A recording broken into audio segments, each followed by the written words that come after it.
Alright, so let's look at another example of curve sketching. And again, here's the process I'm going to follow.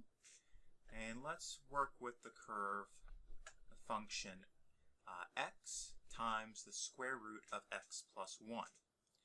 First thing I want to note here is the domain of this function. So if we recall, for an even root, the argument has to be greater than or equal to 0. So I know that the x plus 1 must be greater than or equal to 0, which implies that x must be greater than or equal to negative 1. So there's my domain. X must be greater than or equal to negative 1. So let's remember that. That might be useful later on to recall the domain. What about intercepts? I can quickly verify that there are two x-intercepts. Notice that if we set the function, if we set x by root x plus 1 equal to 0, that would mean that x equals 0, or square root of x plus 1 could equal 0, which implies that x plus 1 equals 0, which means that x equals negative 1. So I have two x-intercepts at x equals 0 and x equals negative 1.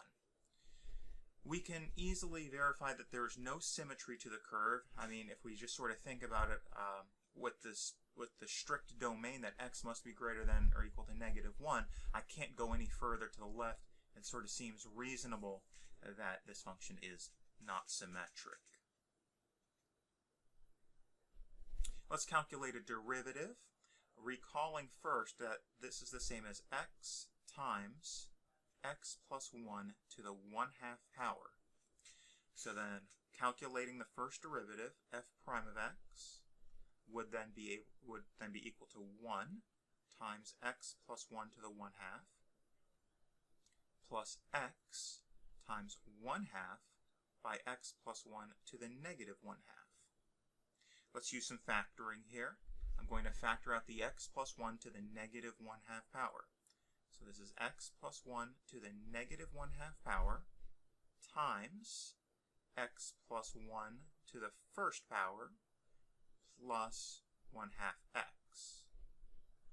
And so then that's equal to x plus 1 to the negative 1/2 times, let's see, 1x plus 1/2 x, that's a 3/2 x plus 1.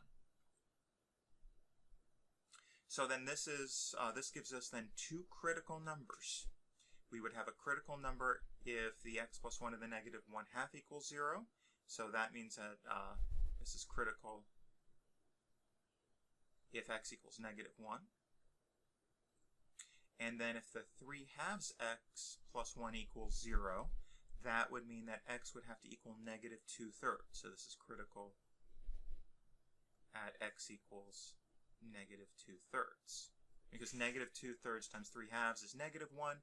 Negative 1 plus 1 equals 0. So we have two critical numbers. Negative 1, but that's an endpoint of the domain, so that's okay. And then negative 2/3, and that is within the domain of the function. So if we set up our number line here, negative 1 is at our endpoint, and here's negative 2/3.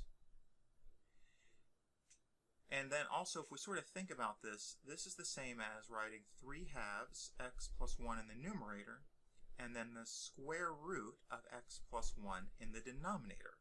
So that square root of x plus 1 in the denominator cannot be negative, right? It's either 0 if x is negative 1, or positive if x is greater than negative 1. So all that really matters is the numerator, the sign on the numerator. So if we pick a number between negative 1 and negative 2/3, how about, I don't know, negative 0.9, something like that. Negative 0.9, so 3/2 times negative 0.9 plus 1, that's a negative 1 point something plus 1. This is going to be negative. And if we test a number greater than negative 2/3, so how about 0, and that would give us a positive.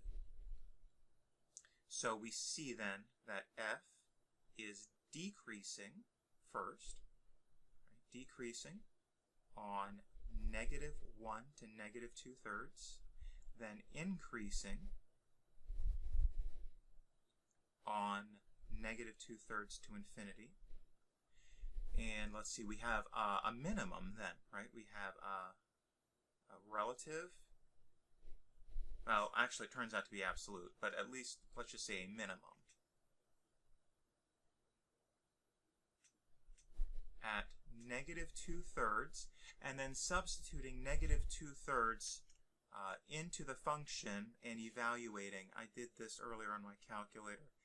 So the output is then -2/3 times the square root of 1/3, and so then that's approximately -2/3 and -0.38 is the approximation there. I did that earlier.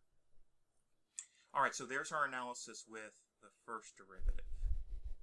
Now let's analyze with the second derivative.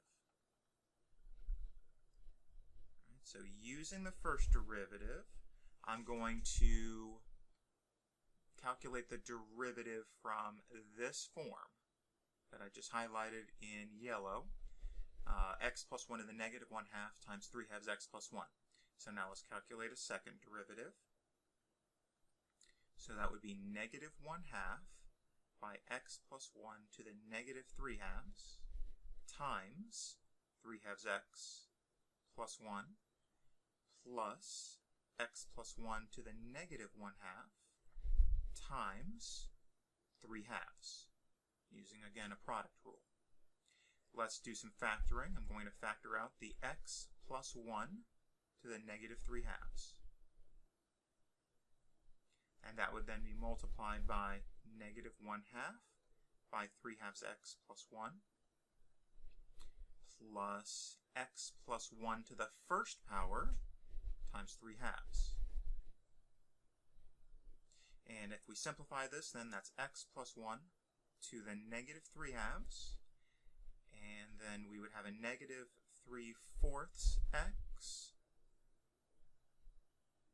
minus 1/2 plus 3/2 x plus 3/2. And so then that is -3/4 plus 3/2. That's -3/4 plus 6/4. So then that is 3/4 x. And then -1/2 plus 3/2, that's plus 1. Because that's 2/2, so 1. And so then again, if we look at the critical numbers, we know, not critical because that refers to the first derivative, but again we know x equals -1 would be an important value here. That would be undefined. And then if 3/4 x plus 1 equals 0, then x would equal -4/3.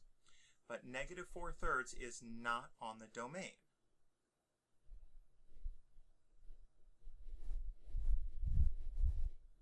So what that tells us is the concavity will not change over the entire domain.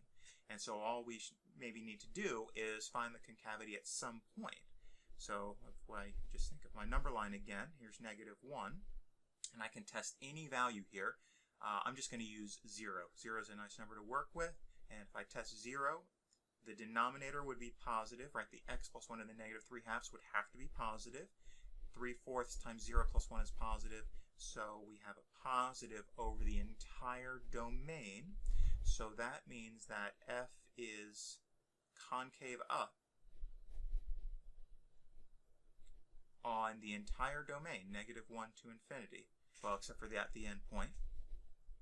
And there are no inflection points.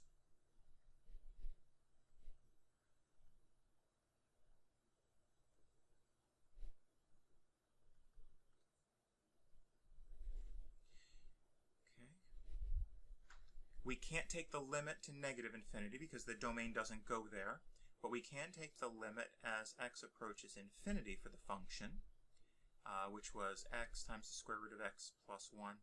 And so as x approaches infinity, and the square root of x plus 1 approaches infinity, so that would approach infinity.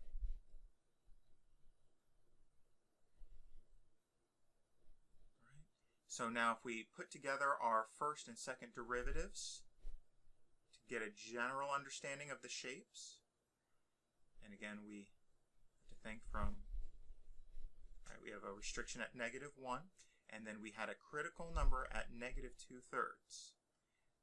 First derivative, second derivative. The first derivative was negative, then positive.